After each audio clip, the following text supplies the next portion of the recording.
My husband finally terminated his relationship with his mother and sister after they demanded that we relinquish our dream residence in order to accommodate my unemployed status, their unemployed husband, and their 6 children. The relationship between my husband and the law is increasingly detrimental to my life. During his upbringing, my husband was regarded as the golden child, and he was particularly close to his mother. Jacob has informed me that, due to his father's demanding work schedule, his mother and he spent a considerable amount of time together. However, I have observed that his sister, Sarah, is not treated equally by my husband's mother. I am confident that she loves both her children, yet there seems to be a clear preference for my husband. It has been observed on numerous occasions that she displays a preference for my husband. It is likely that Sil experienced a similar dynamic during her upbringing, which may explain why my husband has consistently striven to assume the role of an exemplary older brother to her and to provide her with unwavering support. However, it is important to note that both Sil and Mill have, on occasion, exhibited behaviors that have crossed the line. For instance, when we first began our relationship, Jacob, who was still a recent college graduate at the time, and my in-laws, including Sarah, previously resided in the same domicile. My husband was allocated an entirely different floor by his in-laws, which afforded him the opportunity to enjoy his own privacy and to extend invitations to whomever he wished. On occasion, he would invite me to spend the night at his residence. However, on several occasions during the morning, Sil would enter our room while we were asleep without knocking. On these occasions, we were not even properly dressed. Nevertheless, she would act as though this were perfectly normal and would engage in conversation with Jacob about a wide range of topics. It was a highly unusual and uncomfortable experience for me, particularly given that I was wearing lingerie. I fully recognized that Jacob was living with his family at the time, and therefore I should have anticipated this behavior. However, I do consider it to be a reasonable expectation that one should knock on a door before entering a room. While siblings can often have a close relationship, I had not yet formed a close bond with Sil when Jacob and I first started dating. Consequently, I found her behavior to be extremely disrespectful. As a result, I felt compelled to address the situation. I informed Jacob of my concerns and proposed that I would not be visiting unless he installed a lock on his door. He agreed, but as anticipated, Sil attempted to enter the room the following morning without success and began verbally accusing us of locking the door. She proceeded to jiggle the door and bang on it, demanding entry. Jacob eventually permitted her entry, and she immediately began questioning his rationale for installing the lock. When she noticed me, she directed a pointed comment in my direction. She directed her attention to me and began to verbally assault Jacob, questioning his motives for installing the lock. I was taken aback by her impudence and lack of respect. Jacob attempted to clarify the situation, stating that it was his decision to install the lock. However, Sil remained unconvinced, expressing her displeasure and asserting that siblings should not have secrets from one another. Jacob reiterated that he had no hidden motives and had installed the lock to prevent her from entering the room while he and I were asleep. He emphasized that her actions were disruptive and unacceptable. Hearing this, Sil angrily turned her head towards me and accused me of being the cause of her conflict with her brother. I was taken aback by the intensity of the situation and decided to excuse myself to the washroom to collect myself. I could hear Sil continuing to yell and Jacob attempting to pacify her. When she finally departed, Jacob approached me to express his regret for her behavior and reassure me that he would speak with her again to facilitate an apology. The following weekend, when I arrived, she apologized and provided an implausible rationale for her intrusion, citing an urgent need to speak with Jacob. Jacob firmly requested that she refrain from disturbing us again, and she acquiesced, albeit meekly. This incident, however, was not an isolated occurrence. When Jacob and I disagreed on matters, even trivial ones like movies, if Sil was present, she would interject. She would also offer Jacob unsolicited advice on how he should date someone with similar tastes and imply that we were unsuitable for each other. Jacob would respond with a disapproving look, but she would merely smirk. Another incident involved her asking me intrusive questions about my past, attempting to gain insight into my life. Jacob and I had been transparent about each other's past from the outset, yet I was reluctant to divulge details of my personal history to his sister. Nevertheless, she persisted in asking questions. In addition, she would inquire about the circumstances of my previous relationships, asking questions such as, "Why did your ex-partner terminate the relationship?" and "Were you not a suitable match for him?" She would also make disparaging remarks about my appearance, comparing me unfavorably to her brother's previous romantic interests. These questions and comments were typically directed at me when we were alone together. I began to suspect that she was intentionally attempting to undermine my confidence and self-esteem. Initially, I chose to remain silent, but as the situation persisted, I eventually responded by asserting my positive feelings for my former partner. The family of my former boyfriend was more intrusive than that of Jacob's. My boyfriend did not have overbearing family members. Sil appeared surprised by my response, which seemed to end the discussion for the time being. What I had told her was, in essence, true, despite the peculiar nature of my relationship with my husband. My husband was no more agreeable than she was when I first encountered him. My husband would ignore me, but once she realized that as Jacob and I developed a more serious relationship, my mother-in-law began to exhibit behaviors indicating that she perceived me as a potential rival for her son's affections. She would deliberately ignore me during family gatherings, including dinner, and act as if I were not present. Jacob occasionally noticed these behaviors and attempted to discuss them with her, but she never altered her stance. In fact, she once referred to me as stuck-up and spoiled, which was particularly hurtful. Due to the fact that my parents sent me to a private school, and she was a public school teacher, I am aware that she attempted to persuade Jacob not to marry me. She advised him to continue searching for a more suitable partner than me. Fortunately, my husband was not influenced by her opinion and proceeded to propose marriage. Upon learning of this, Mill and Sil became extremely distressed. Both parties contacted me to express their concern that this might be a misguided decision. As Jacob was not amenable to their input, they advised me to terminate the relationship and return the engagement ring. I found this request unusual and declined to comply, citing that they were encroaching on my personal decision-making by asking me to take such an action when I had already expressed my love for Jacob and wished to spend the rest of my life with him. Upon realizing that they were unable to persuade me, Mill altered her stance and reluctantly advised me to strive to be an exemplary wife and provide care and support to Jacob in the same manner that she had done for him over the years. I was somewhat disconcerted by her words, but I attempted to refrain from further offense. Sarah, on the other hand, informed me that she accused me of being a gold digger and asserted that her brother deserved a more affluent spouse. She threatened to expose me before our marriage, claiming that Jacob would never marry me if he knew the truth. I immediately informed Jacob about the conversation and he expressed disbelief at the rudeness of their comments. He engaged in a heated discussion with them about the matter. However, both Mill and Sil maintained their position that I was not suitable for Jacob. They advised me to disregard their opinions and reassured me of their love for me, regardless of their views. While their words offered comfort, I felt uneasy about the prospect of being rejected by Jacob's family. Jacob and I had already made the decision to finance our own wedding. Consequently, when Mill offered to contribute half of the costs, we respectfully declined. We respectfully declined her offer to cover our expenses, citing the considerable effort we had invested in saving money for this occasion. Instead of expressing gratitude, she became increasingly distressed, expressing her sadness at no longer being needed by Jacob. Jacob's father, however, seemed proud of our decision. Unlike his sister and mother, his father was supportive and encouraging. Despite the ongoing discord between her and her daughter-in-law, the mother-in-law was cordial and never expressed any issues with the relationship. However, as the wedding approached, circumstances took an unexpected turn. The first incident occurred when the mother-in-law invited herself to have dinner with the daughter-in-law and her husband. She informed the daughter-in-law that she missed her son. At this time, the daughter-in-law and her husband were living independently after their engagement. They assumed that the mother-in-law genuinely wanted to spend time with her son. Therefore, they agreed to the invitation. The son then proceeded to ask his mother if she would like to have dinner with them. I was asked by Sil if I was okay with having dinner with her.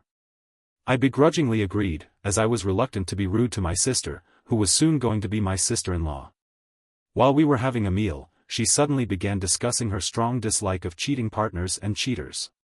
We were nothing but useless pieces of. We looked at her curiously, attempting to discern her train of thought, when Sil looked me square in the face and asked me how it felt to be a useless piece of Zach. Jacob inquired as to the meaning of her statement. Sil then proceeded to present a series of images, both of me and of another individual, which she claimed to have discovered evidence of an illicit relationship between us. I was already aware that I had not been unfaithful to Jacob since we began our relationship. Therefore, I was curious as to why she believed I was engaged in an affair with my colleague. Upon examination of the images, it became evident that they were innocuous. It is true that Zach and I were close colleagues. They were colleagues, but it was only because they had both started in the company at the same time and they assisted each other whenever they made any mistake so that their superior did not reprimand them later. Zach even had a romantic partner, and Jacob was aware of that. I do not have a lock on my phone, and I had always been quite forthcoming with Jacob about all my colleagues. These informal moments, captured in the photographs, were distorted by my imagination into something they were not. They provided no evidence of an extramarital affair. In reality, the situation was far from her unfounded accusations. I felt a surge of annoyance at her attempts to tarnish my integrity and strain my relationship with Jacob before I could speak to defend myself. Jacob was shocked and visibly upset. He stepped in for me and asked my supervisor why she was following me around and taking pictures of me with my coworkers. The individual in question was observed by workers at various public places without their consent. Upon hearing this, they began justifying their actions by stating that they were investigating me because I was not of their status and that they were afraid I was marrying him to take away his money. Jacob firmly informed them that their claims were baseless and that they were creating unnecessary drama out of nothing. He attempted to reason with them, asking them to stop spreading lies and trying to harm our relationship.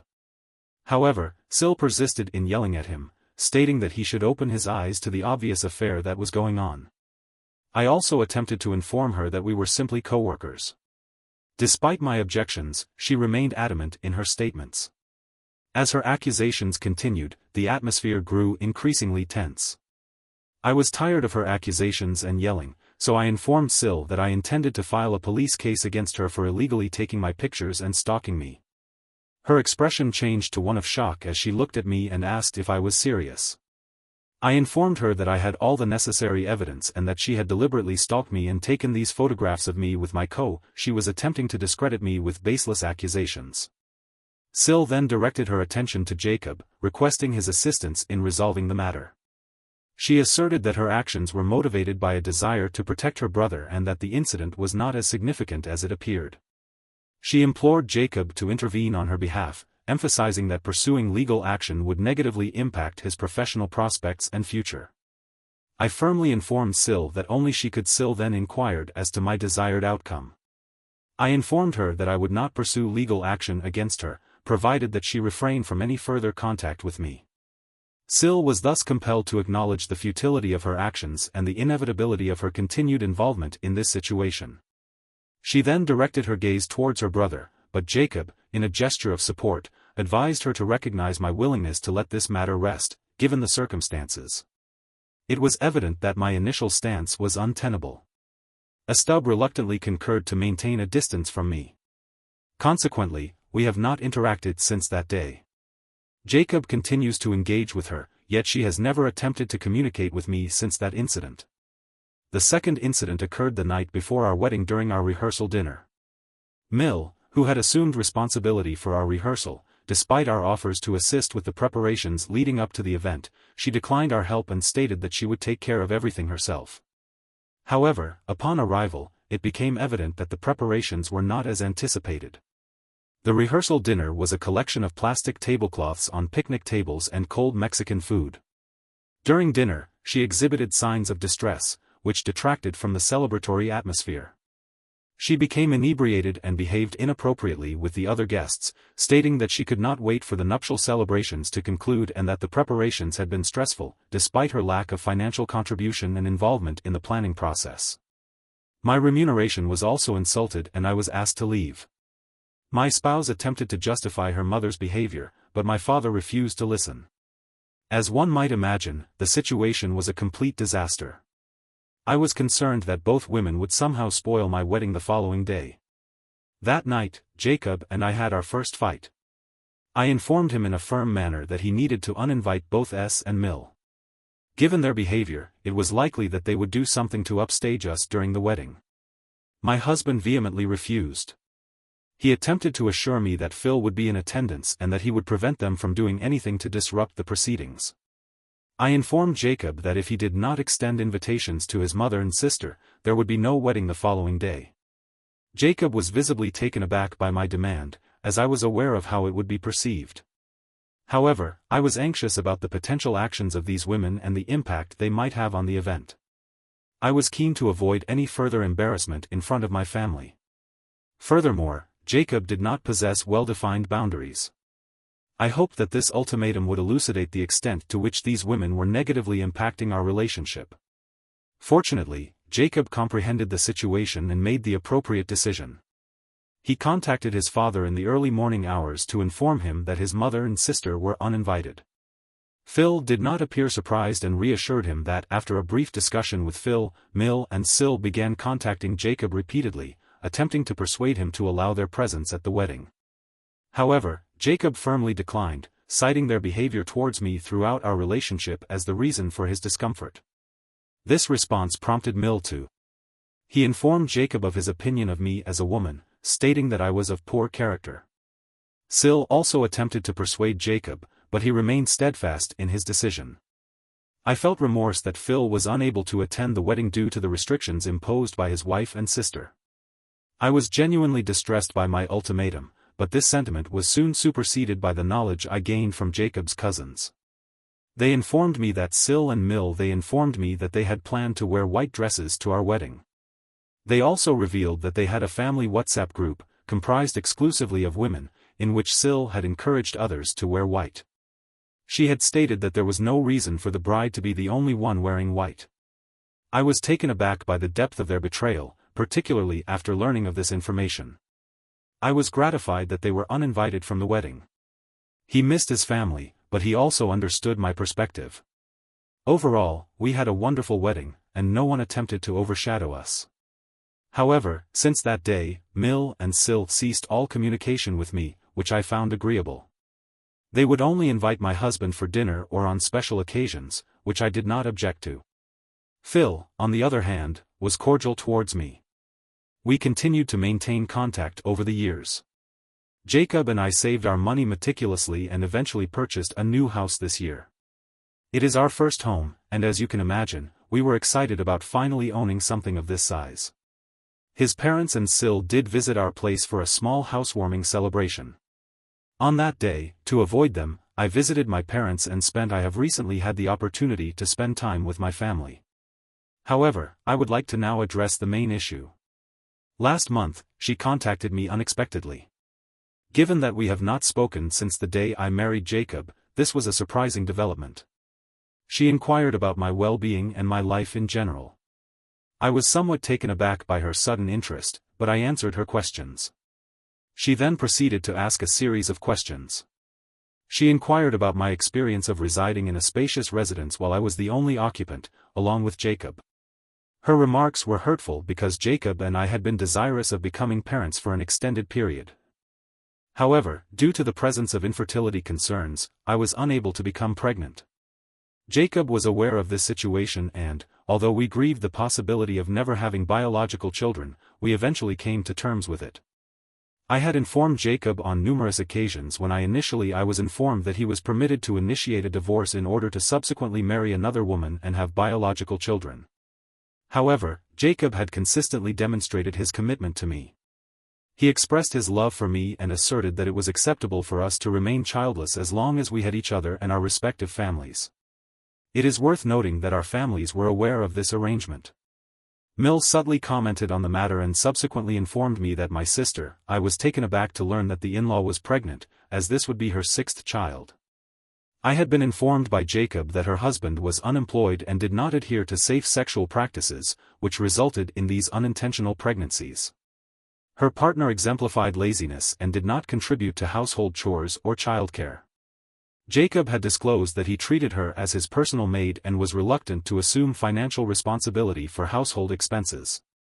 Despite the fact that he is unemployed and spends the majority of his time gaming, he has not yet broken up with her. My mother then proceeded to suggest that, given the financial constraints that Sil is currently facing, it might be beneficial for Jacob and I to relinquish our residence, which is larger than what is typically required for a childless couple. I was taken aback by this suggestion and initially struggled to formulate a response. I inquired as to whether she was being serious, but my mother clarified that she was indeed being earnest and that S and her husband is entitled to reside in a larger residence, yet she lacks the space at her own domicile to accommodate them. Consequently, she has requested that they take up residence with us. The gravity of this pronouncement lingered in the air, and I found myself attempting to formulate a response amidst the maelstrom of emotions that now engulfed me. I elucidated to her that this was our domicile, which we are still paying for. The notion of another individual moving in with us so abruptly, without even seeking our permission, is both intrusive and absurd. Nevertheless, my mother and sister were emphasizing that she had already talked with Jacob and he had agreed with this. This seemed bizarre as me and Jacob always shared everything with each other, and I knew for sure that he would have definitely told me the news if he had agreed to let his sister and her family stay with us. I firmly told Mill that since the house belonged to both me and Jacob, he was unable to grant permission unilaterally, only with my consent could he allow anyone to reside with us. To achieve a compromise, I proposed that I would be amenable to hosting S and her husband for a few days if that was their preference. However, I would not permit them to take up residence with me. In response, Mill began to express her displeasure, emphasizing the necessity of creating space for my sister-in-law. It was my responsibility as a daughter-in-law to accommodate my mother-in-law and her husband. Furthermore, I was informed that if I were to acquiesce to her demands, our past issues would be forgiven. In response, I stated that while I would be amenable to allowing them to occupy our residence, I was still responsible for the mortgage payments and therefore unable to accommodate them without assistance. Furthermore, the financial responsibility for the bills should be shared. Therefore, I suggest that you contribute to the cost of providing a home for S and her husband and children. I would be satisfied if you could cover the mortgage and we could divide the bills between us. I am aware that you are unable to pay the mortgage on your own. Given that you are currently employed in a single position, would like to inquire as to when you anticipate obtaining a second source of income to repay the outstanding debt. Upon hearing this, the individual in question became visibly enraged, shouting and expressing her displeasure. She asserted that it was unreasonable for me to request that she assume responsibility for the mortgage payments. In response, I reiterated that it was, in fact, my expectation that she would contribute to the repayment of the mortgage. It was similarly implausible for her to anticipate that we would assume responsibility for S's family and permit them to take up residence. This provocation only served to intensify her displeasure, prompting her to persist in her outbursts while I maintained a demeanor of complacent satisfaction. She ultimately terminated the call upon discerning that I was not inclined to acquiesce to her demands. In The Law Called, yelling at me for daring to ask her mother to pay our mortgage. She continued to state how she had always known that I was merely a gold digger. In response, I informed her that it was she who was being a gold digger for attempting to live with us. I suggested that if she ever wished to ascertain who the genuine gold digger was, she should direct her attention to her own partner, who had done nothing to assist her. This seemed to have a silencing effect on her. I informed her in a firm tone that I would not be dissuaded from my position. I informed her that she could engage in as much bickering as she wished, but that I would never allow her family into our residence unless they were willing to assist us with our mortgage payments. She accused me of being heartless and of prioritizing financial matters over family. The situation had reversed, and I felt a sense of relief at having the opportunity to defend myself and maintain control of the situation. However, I do feel a degree of guilt when I consider my former spouse. My husband and I are here on Reddit seeking advice on how to proceed. We have taken action that we believe to be justified, but we are concerned about the potential consequences. We would like to thank those who have expressed support for us. We have been asked why we demanded such a thing from our daughter-in-law. The answer is that she has consistently displayed entitlement. My husband has allowed this situation to persist for too long. We must have a serious discussion about this. It is unfortunate that our daughter-in-law has been untruthful. She has even resorted to manipulating her own son to advance her own agenda. My sister is merely a pawn in her mother's game, following the latter's directives unquestioningly. My brother-in-law, Sil, is inclined to comply with his mother's wishes, in the hope of securing her favor. In this instance, Sil stood to gain from the situation, as she could rely on us to cover her expenses and provide for her children, while her husband was largely absent. I am awaiting my husband's return from his. Given that my husband is currently on a business trip, it is not feasible for us to engage in a discussion via telephone. I am reluctant to convey this update via text message, as it is of significant importance. It has been 3 days since I provided my last update, as previously mentioned. I was awaiting my husband's return, when we could finally convene and discuss the matter in person. I informed him about how his mother had contacted me, demanding that we relinquish our house for his sister and her family. Jacob was visibly taken aback upon hearing this, and I proceeded to recount the entire story to him. He revealed that he was previously unaware of the circumstances surrounding the situation. The only information he had received from his mother before his departure was that his sister was pregnant. He had no knowledge of the more specific details of the situation, including the fact that she was making such implausible demands. I advised him firmly that he should address the matter with Mill and resolve it, as I was unable to handle the intricacies of his family. He concurred and proceeded to contact Mill, inquiring about her motives for deceiving me about his involvement. After handing the phone to Mill, she attempted to retract her previous statements, claiming that she had not intentionally misled Jacob. She asserted that she was aware of his stance on his sister residing with them and therefore decided to take the initiative. She directly approached me with this request. Jacob, however, intervened and questioned her rationale for assuming that he would not have an issue with Sil and her entire family. Mill informed Jacob that she and South were close, which would indicate that she would have liked to have her family move in with her. Upon hearing this, I closed my eyes in frustration but remained silent, as Jacob needed to handle his mother. My husband then firmly told her that there was no way that he would allow it. Mill then proceeded to request that we allow Sil, her spouse, and their 6 children to take up residence with us.